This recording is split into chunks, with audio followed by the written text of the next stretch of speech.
天一开始变成一个人坐，车窗非要把孤单反射，熟悉的单元我再次经过，门口的落叶帮你送客，有一种失落来得茫然无措，追随你突然的冷漠，开始的无话不说到无话可说，谁把谁丢在角落，有一种失落心里一样顿挫，像开始前的心路颠簸，情感的不安焦灼，当说谁更刻薄。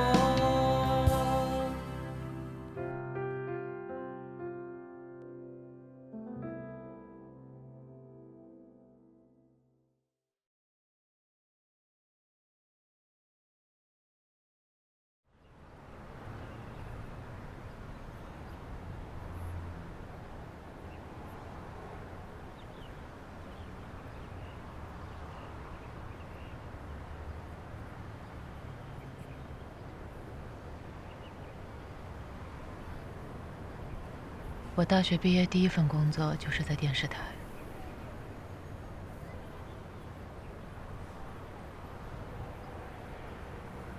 那会儿年纪小，有用不完的劲儿，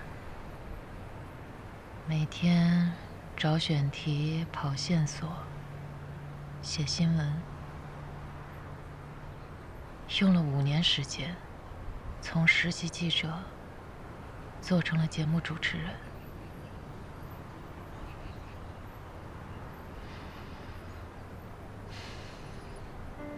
我在做一档野外生存节目的时候，不小心摔断了肋骨，当时就用胶带简单固定了一下伤口，就接着把节目录完了。那会儿每说一个字的时候，都是钻心的疼，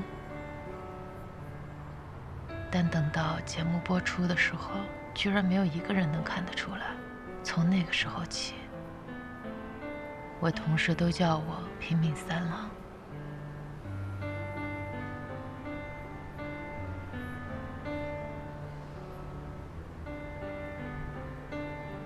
工作曾经是你的幸福和自豪，是从什么时候开始，它变成了你焦虑和压力的来源呢？我第一次在纪检馆见你的时候，觉得你像一根紧绷着、随时会断掉的弦一样。10年前，我看中了自媒体行业的潜力，就离开了电视台。后来创办了《1001夜》，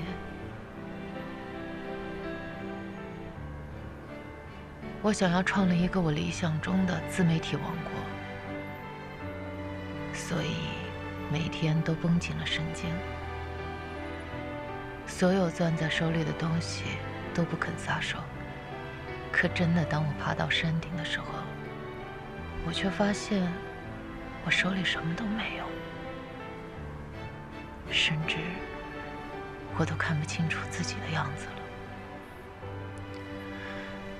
所以，在你的潜意识里，你是对自己失望了，还是对这个理想幻灭了？我不知道，我只知道我不能停下来。艾薇已经不是一个人了，她是一个团队，一个公司，一个估值过亿的品牌。自媒体行业的更新迭代太快了，一个不留神就会消失在大数据里。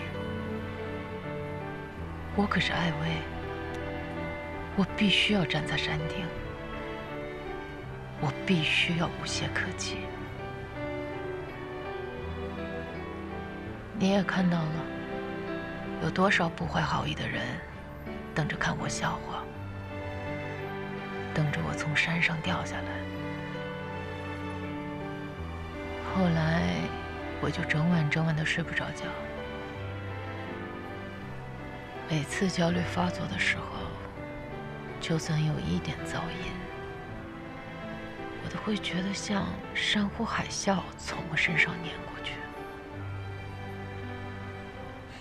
然后呢？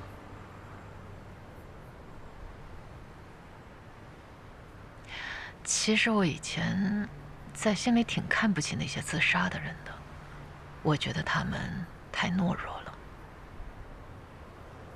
当我晚上睡不着的时候，到了我们家阳台往下看，我突然就理解他们了。原来，死不解决任何问题，但至少可以不用再面对任何问题。那你最后是怎么打消这个念头的？因为我是艾薇啊，可笑吗？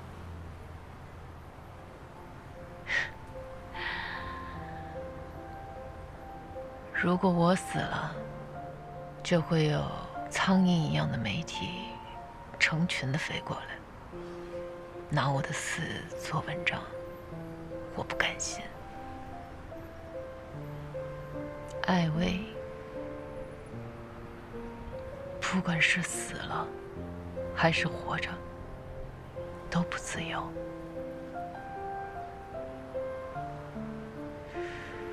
我花了那么长的时间，为了这2个字拼尽了全力，可我没想到，到最后居然成了一个笑话，一个泡沫。没关系的，是泡沫也没关系。艾薇，无论好的、坏的，都是你的一部分。只要你接受这一点，你就是自由的。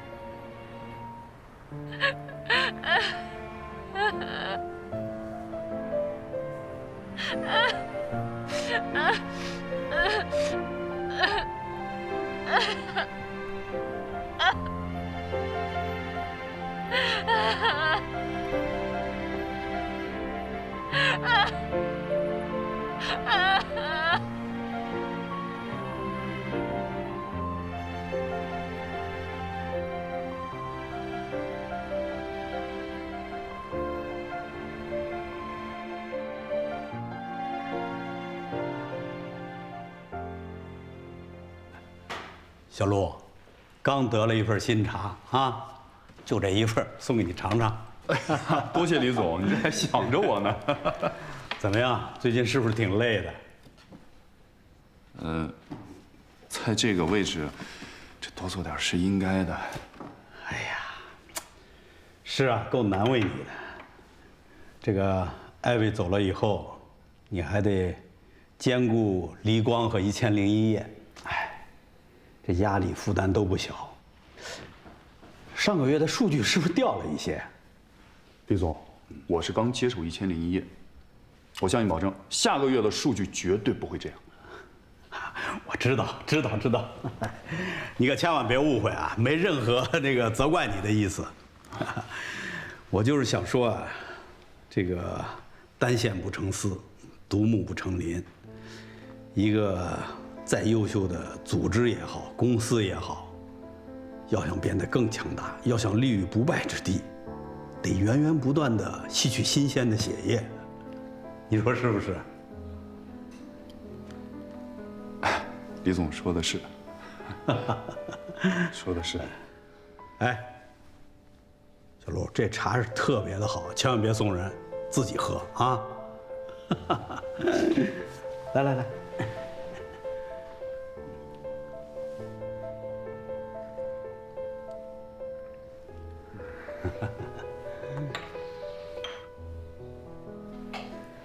我跟李总秘书打听过了，听说李总最近在接触辉灿的运营总监，而且想把他挖过来。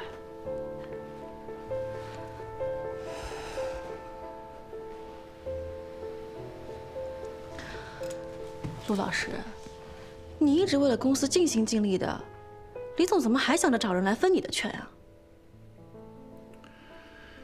李群这只老狐狸最喜欢玩的就是制衡术，他怎么会允许盛世一个人独大呢？以前是用我来制衡艾薇，现在却轮到我了。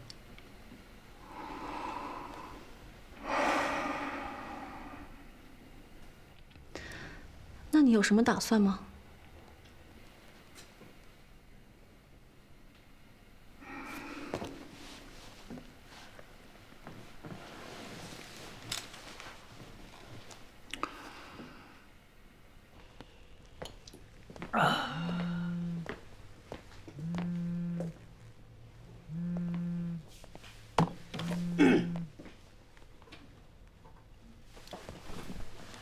老陆，我一直在等你电话呢。你之前跟我说的事情没问题吧？当然了，那就是一家合法经营的环保材料加工厂，谁来查都不怕。你说的对，送到嘴边的大饼哪有不吃的道理？对嘛？这样，今天晚上来我家，咱们见面细聊。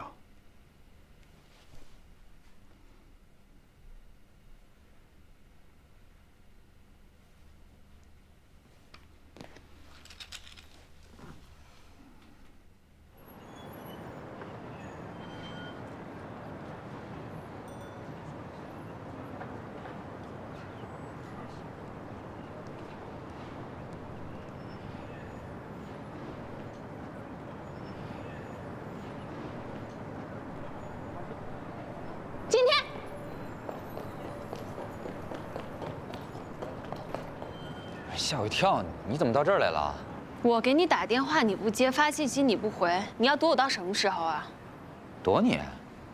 谁躲你了？我就是工作太忙了，没工夫回而已。好，你没躲我，那你现在跟我去离婚。不是，我都跟你说了，我特别忙，我下午还开会，一大堆事儿呢。改天。你忙什么呀？你忙？我都问过你同事了，你下午根本没会。跟你说，离婚这个事情是一个大事儿，要准备的文件特别多，我根本都没准备呀，所以改天再说吧。不是，你要准备什么呀？结婚证、户口本、身份证，还有2寸照片，我该准备的都准备了，你还要准备什么呀？林小小，你准备的够充分的呀。我只是不想浪费我们的时间而已。浪费时间？我时间多得很啊。有的是时间，我不着急，随便浪费。我告诉你，我这个人就是这样的。你越逼我做什么，我就越不做什么。有本事你就绑着我去。哎，你别走！别拽我，这么多人看着。你算什么男人啊？你这么拖来拖去的有什么意义？我跟你讲，你就算再拖下去，我也还是会跟你离婚的。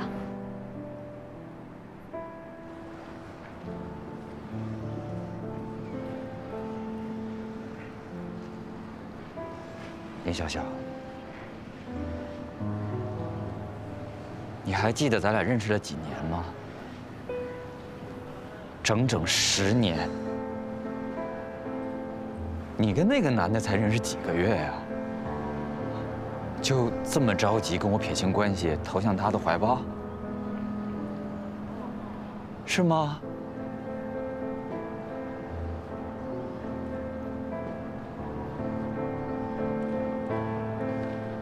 早了断对我们来说都是好事儿。好，行，这个婚我跟你离了，但是我告诉你林小小，你千万别后悔。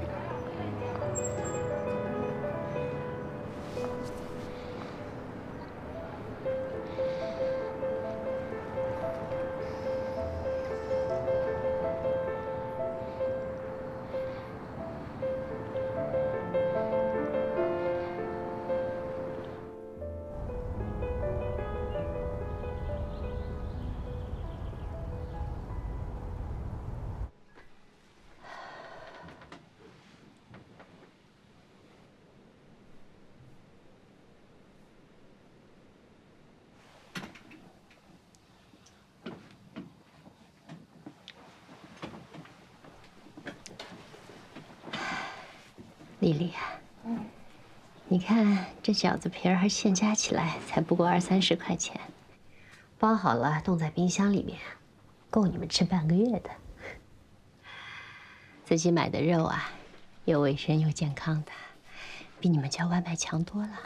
啊，是啊，这馅儿和了可真香。这是罗欣最爱吃的。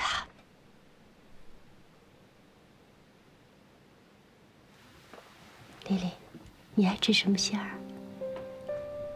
我就爱吃肉，肉馅儿都喜欢。光吃肉可不行，得荤素搭配才好。你知道吗？罗欣小的时候特别挑食，这个不吃那个不吃的，比同龄人都矮上半截，当时把我急的呀。后来有个邻居是个东北人，隔3差5的包饺子，一包就包好几百个，左邻右舍的送。没想到罗欣特别爱吃，我就到那个人家去学，后来把罗欣所有不吃的全部包在饺子里面，哄着他吃，慢慢的他就什么都吃了。罗欣有你这样的好妈妈，真是太幸福了。天下父母都是一样的，只要孩子需要的，都可以把心拿出来做馅儿的。你妈妈难道不是这样的吗？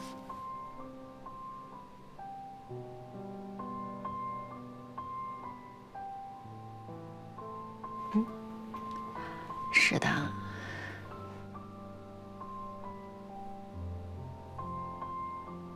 对呀，丽丽，我来北京呢，也10多天了。我看罗欣跟你挺好的，我也挺放心的。我想再过几天，我就回去了。人总是要叶落归根的，最后的日子，我想在老家过。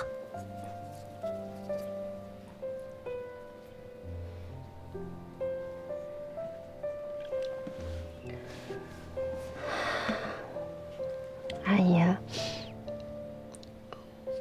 我觉得你生病这个事儿还是要告诉罗欣的。你这个瞒是瞒不住的，他如果最后一个知道，肯定会特别难受。现在告诉他，他就不难受吗？一家人面对面的哭哭啼啼的，没那个必要。阿姨，行了，你别说了，我早就想清楚了，我就想一个人干干净净、利利索索的离开这个世上。我不想麻烦我的儿子，不想麻烦他。这是我最后的心愿。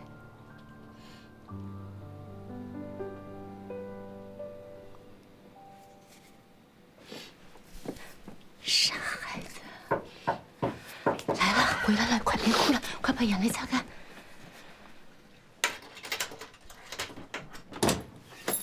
妈，丽丽，我回来了。回来了。你今天怎么回来那么早啊？今天公司没什么事儿，我弄了张假条，我就逃出来了。嚯，你咋弄这么大阵仗呢？妈，我今儿又有口福了啊！你妈包了你最爱吃的西葫芦猪肉馅儿的，太香了。哎，别光吃不做啊，你得学着包几个。行，那我洗个手，我今天跟你学学你这个手艺。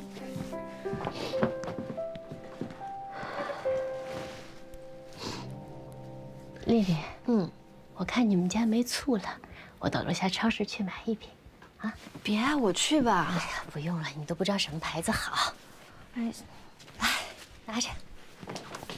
罗欣，我下去买醋去了啊。哎，妈，你注意安全啊！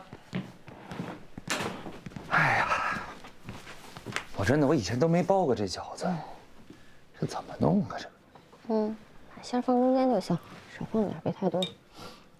还行吧，这是。哎，宝宝，我有个事儿得问你啊，就是前些日子你不跟我妈出去玩了吗？你有没有觉得她最近哪儿不对劲的？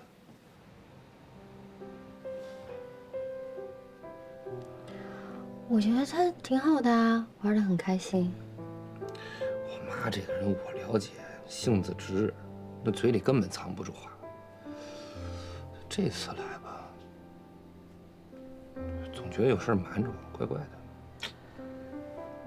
哎，你肯定是想多了。来，我帮你弄，这包的什么呀？这脚你弄点馅儿，来，我给你弄点。好，这包饺子哪有那么简单？这么多工序呢？是啊，你说你妈给你包了这么多年饺子，也挺不容易。来，对折，这样对折，对一半儿再折一半儿，对，然后这个再捏一下。啊？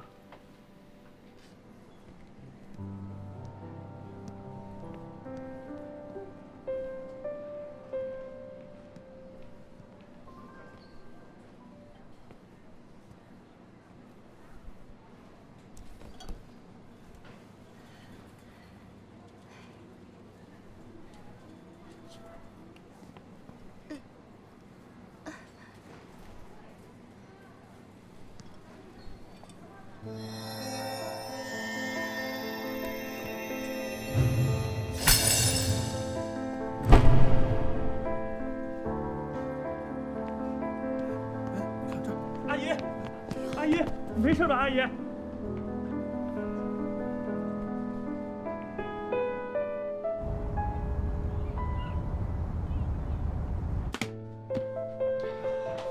慢点啊！哎呦，阿姨怎么下去那么久没回来？不知道啊。要不我下去看看吧。你别了，我去吧。你把这桌子擦了得了。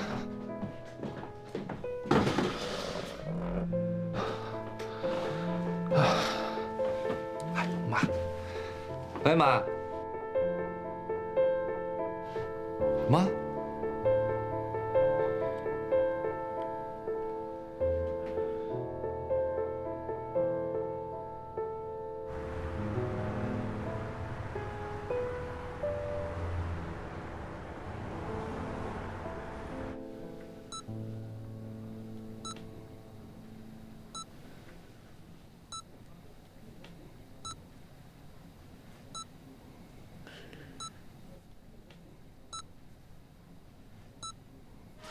病人的肝癌已经发展到中期，结合病人自身情况呢，在癌细胞扩散之前啊，最好是尽快的采取肝脏移植手术，再晚可就来不及了。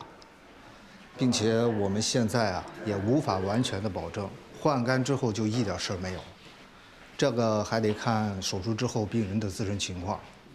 有人术后啊能活1年半载，但是也有人啊能活10年、20年，甚至是更长的时间。所以你要有个心理准备啊。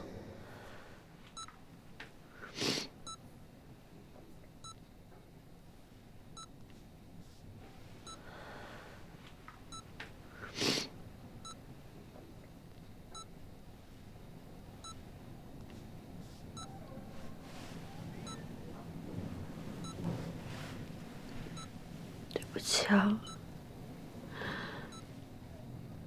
阿姨让我瞒着你，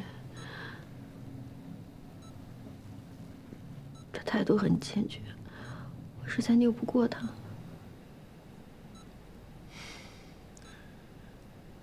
没事，不怪你。我妈就这脾气。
以前我觉得这件事儿还离我挺远的，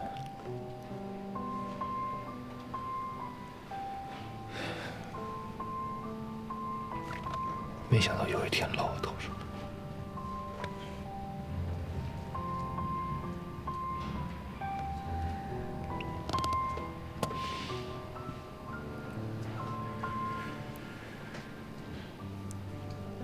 我给你讲过，我家小时候是开小卖部的吗？嗯。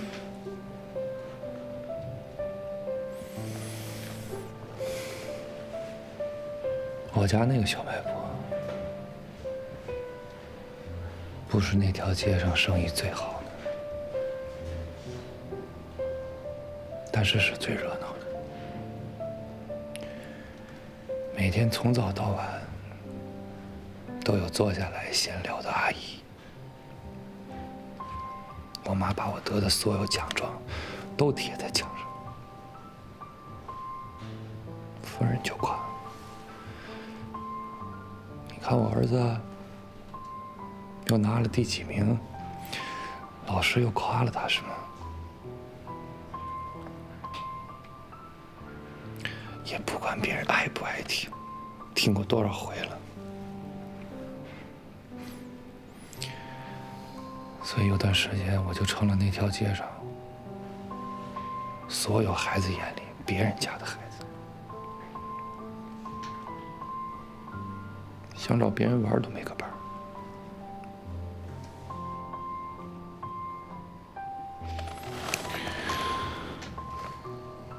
其实从小到大，我都是我爸我妈的骄傲。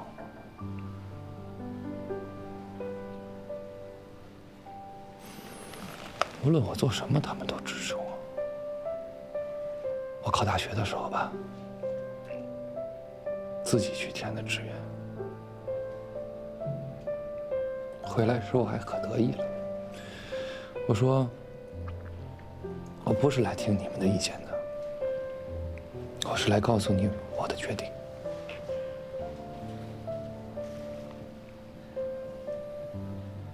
我妈就冲我笑。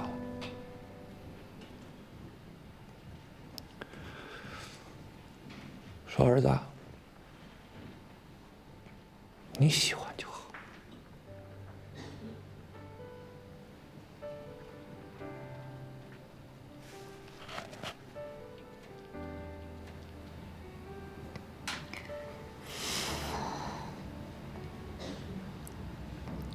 他支持你喜欢做的事情，就是他们爱你的表达方式。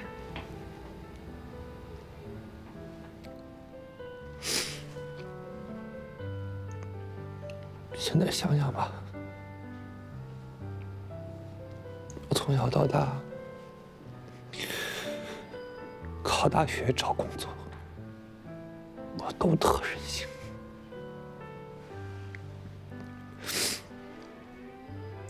可是今天，在今天之前，我都还为我的任性感到骄傲。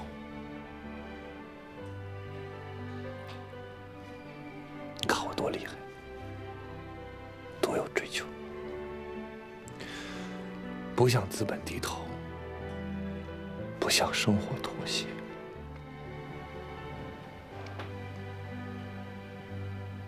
可我今天是明白了，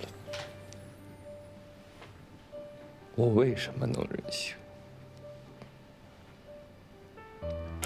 是因为我爸我妈不向我提任何要求。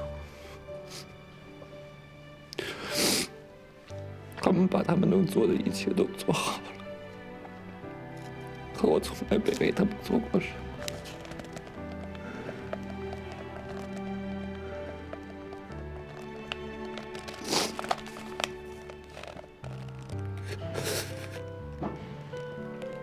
剥夺他们什么骄傲呢？我会干嘛？我能做什么呀？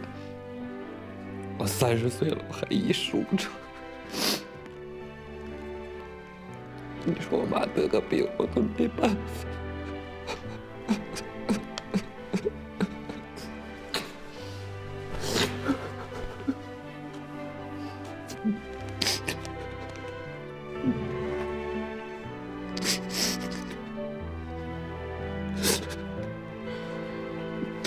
没事，罗欣。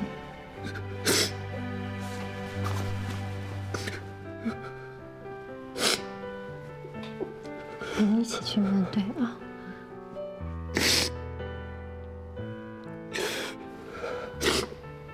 没事的，会过去的。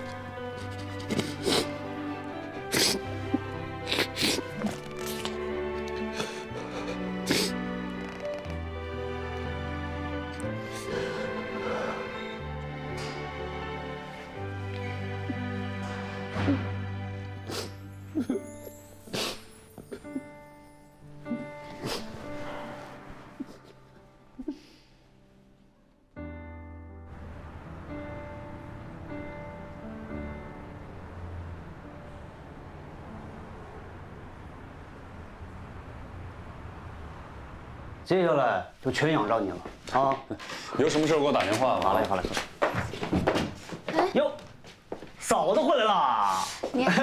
行，你们忙，我就不打扰了啊。好，拜拜。哎，再见。你们两个在聊事儿啊？我不是跟你说过吗？没事别过来，要不然被别人看了怎么办？我不是也说了吗？我有很重要的事要说。你猜我下午去干嘛了？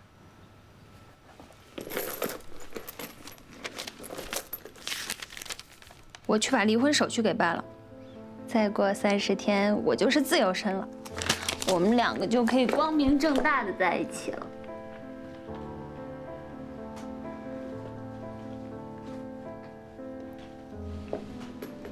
怎么，你不高兴吗？高兴啊！你为你自己的事情做出了选择，我当然替你高兴了。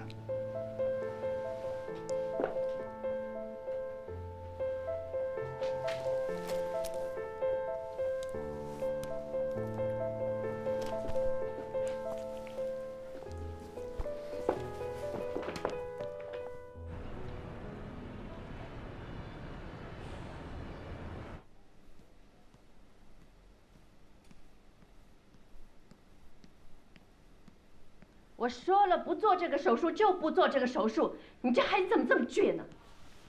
怎么了这是？丽丽，你来的正好，你替我劝劝他，让他赶紧给我办出院手续。在这我睡得我真的是浑身都骨头疼。不行，阿姨，你这事儿真得听罗欣的。大夫也说了，手术是最好的治疗方案，只要找到合适的肝源。肝移植我知道，全家人的积蓄全部搭进去，最多也只能活个1年半载的。妈，人家大夫都说了，只要后期保养得当，60%人都能活过10年。那要是我是那40%呢？我钱花完了，命也没了，这多不值当啊！我还白白遭这个罪。我说你能不能别担心钱的问题了？你现在就应该配合医生治疗，行不行啊？那钱要是不够，我把燕郊那房子卖了，行吗？你说什么？你要把房子卖了？你都30岁了，你好不容易在北京落了脚，你把房子卖了，你拿什么娶媳妇儿？你，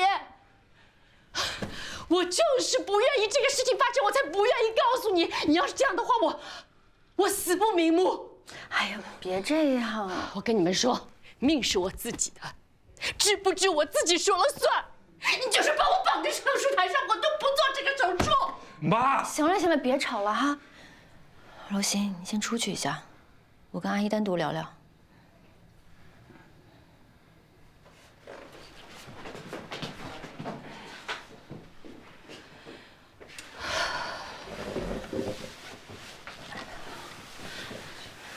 阿姨，丽丽，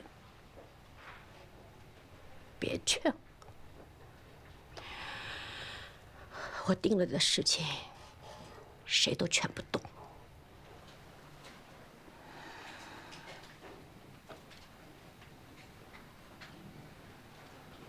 阿姨，您记不记得你曾经问过我妈对我怎么样？我没有马上回答您。其实我不太记得了。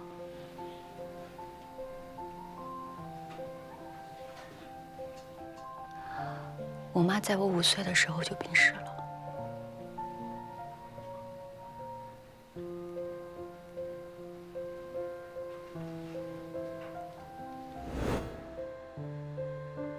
那时候我还太小，很多事儿都搞不清楚。我只记得那段时间，她总是穿着蓝白条的病号服，身上又总是一股消毒水的味道。每天到了固定的时候，就会很难受，很痛苦。爸爸呢？爸爸去买早饭了。爸爸说你很疼，是不是？丽丽，妈妈不疼。真的吗？妈妈什么时候骗过你啊？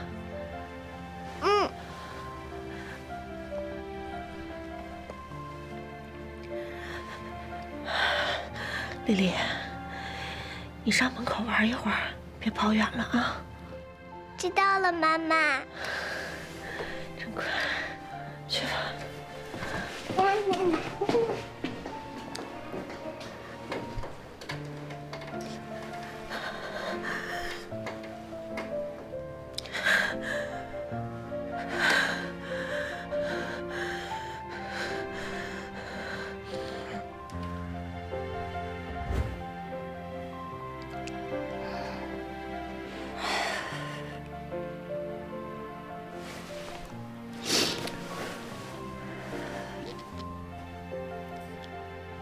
后来，我无数次在梦里梦到当时的场景，我真的好后悔。我真希望我妈妈哪怕一次能跟我说实话。我希望她能告诉我，她其实很疼。他希望我能留下来陪他。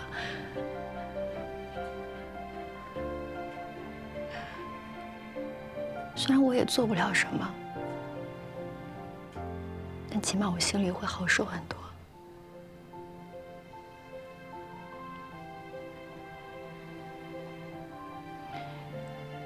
阿姨，你们做父母的都习惯这样了。事事为儿女考虑，永远不考虑自己，就一味的付出。总说我不疼，我没事儿，我过得挺好的。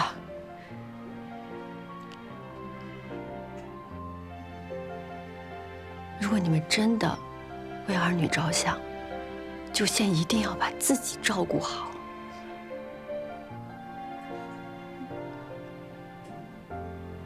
当年我就没能好好陪陪我妈妈，就成了我这辈子最大的缺憾。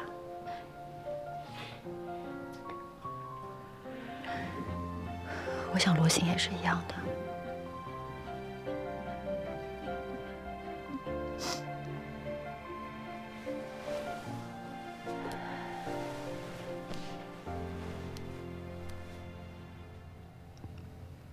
琳琳，阿姨懂了。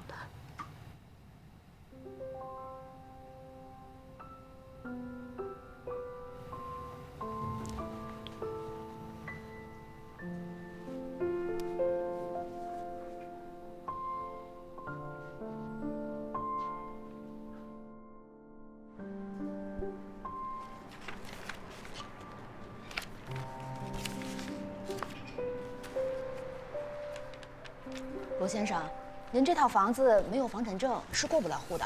哎，王姐，这个我真知道，但是过几个月我那房产证就下来了。您再帮我想想办法，我真着急用钱呢。您如果真的急需要资金周转，我倒是可以给您支个招。哎，您快说。现在国家对小微实体企业有很大的扶持，相应税费全免，还有无息贷款。您可以注册一个公司，做一个漂亮的流水，然后呢，您可以以这个公司的名义去银行贷款。这不就等于注册个空壳公司，钻法规的空子吗？嗨，这规矩是死的，人是活的呀。之前啊，我们公司有一个客户想贷款买房，房贷下不来，走的就是这一招。我有一个亲戚啊，就是专门帮人家干这个的，他可以帮你们弄齐所有的资料，银行啊看不出来。咱们也不是恶意贷款，等您的房子出手了以后，您再把钱还给银行，这不就行了吗？这不行，这事儿不干了，不好意思啊，走。老兄，我跟你说，这就是做假账骗贷款，这事儿真不能干。不是，可一旦有核实干源，我妈就得做手术，这事儿耽误不得。而且这么短的时间，我上哪儿能弄那么多钱来？这事行不通，你想都别想。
陆总，明天在公司吗？跟你聊聊。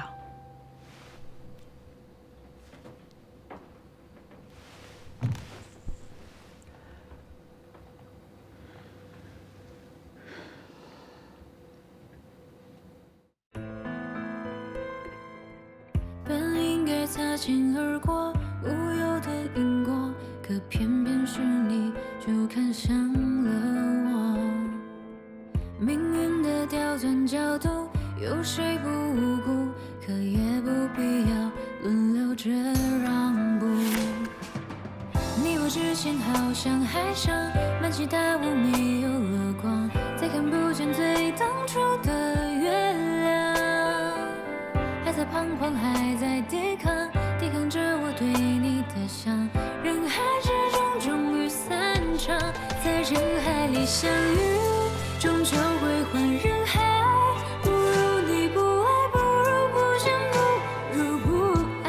就当是那月光丢失了它方向，像我一样。在人海里相遇，终究归还人海。终于这热爱，终于苍白，终于腐坏。人海里遇见你。